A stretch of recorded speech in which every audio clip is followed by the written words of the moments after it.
बहुत दिन पहले की बात है। एक गांव में एक आदमी रहता था।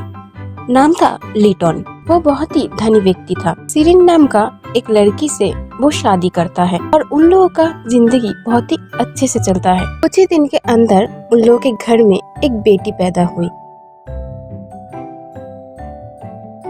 दोनों ने बहुत ही प्यार से उसका नाम रखा सोनामुनी। सोनामुनी का 5 साल की उम्र में उसकी मम्मी बहुत ही बीमार हो गई।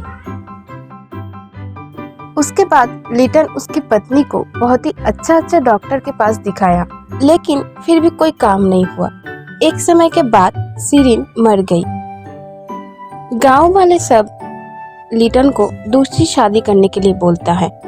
लीटन की बेटी सोनामुनी वो अपने पापा के पास आके बोलती है, बाबा माँ किधर है? मेरे स्कूल में सबकी मम्मी आती है उन लोगों को ले जाने के लिए। मेरी मम्मी कब आएगी बाबा?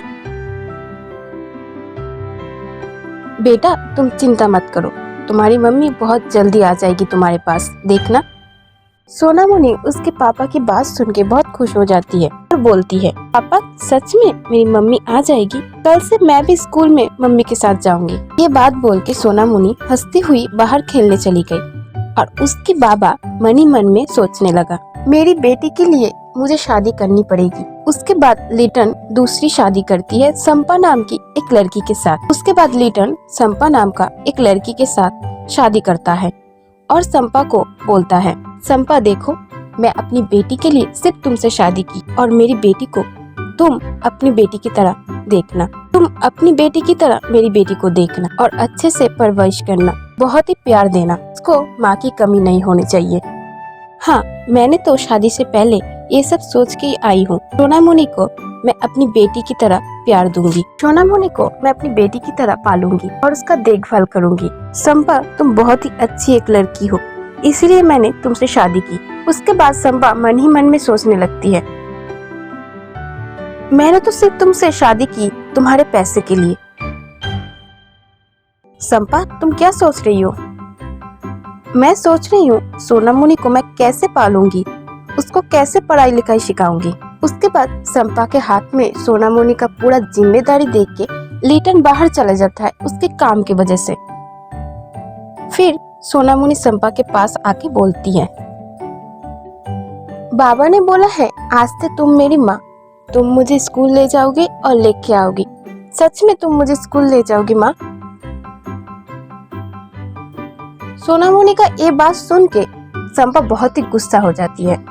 अच्छी बेटी, तुम्हारे पापा के साथ मैंने शादी की है उनके जायदाद के लिए, मैं अच्छे से अपनी जिंदगी बिता सकूं, इसलिए तुम्हारी देखभाल करने के लिए नहीं। मैं क्या तुम्हारी काम वाली हूँ जो तुम्हें स्कूल लेके जाऊंगी, लेके आऊंगी, तुम्हारा देखभाल करूंगी? नहीं माँ, तुम ये सब क्या बोल रही हो? मैं अपने बाबा को बोल दूंगी। ये बात सुन के संपा सोनामुनी को एक कस के थप्पड़ मारती है और सोनामुनी का गाल लाल हो जाता है और सोनामुनी बहुत ही जोर जोर से रोने लगती है। मेरी इजाजत के बिना एक भी बात तुम्हारे पापा के कान में गया तो तुम्हें मैं मार के तुम्हारी हड्डी अलग कर दूंगी।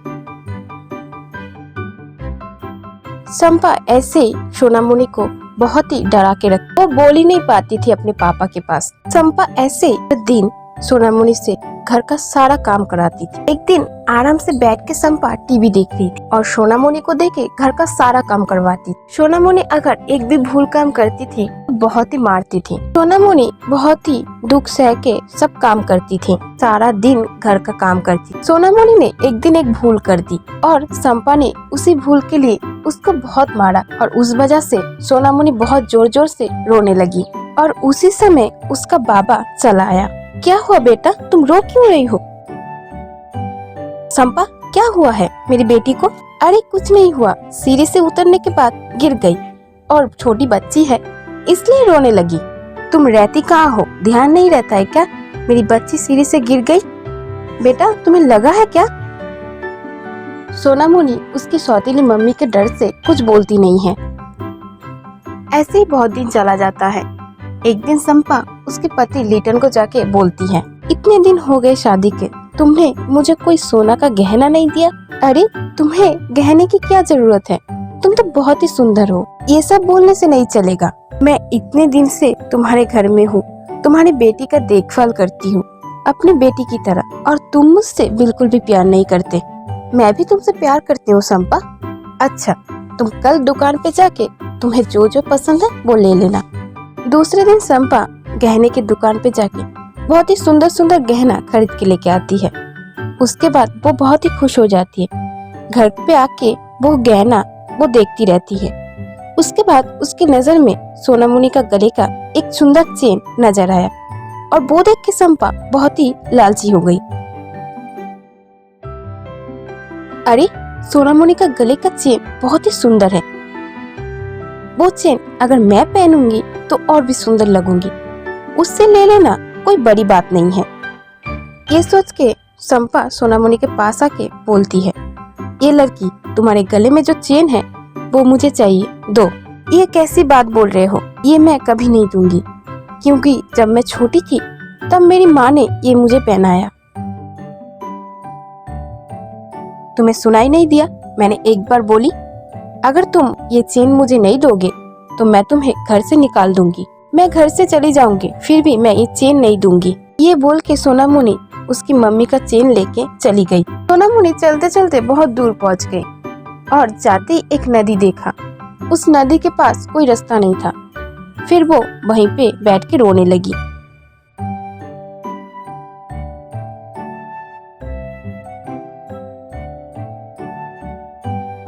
तुमने मुझे ऐसी माँ क्यों दी?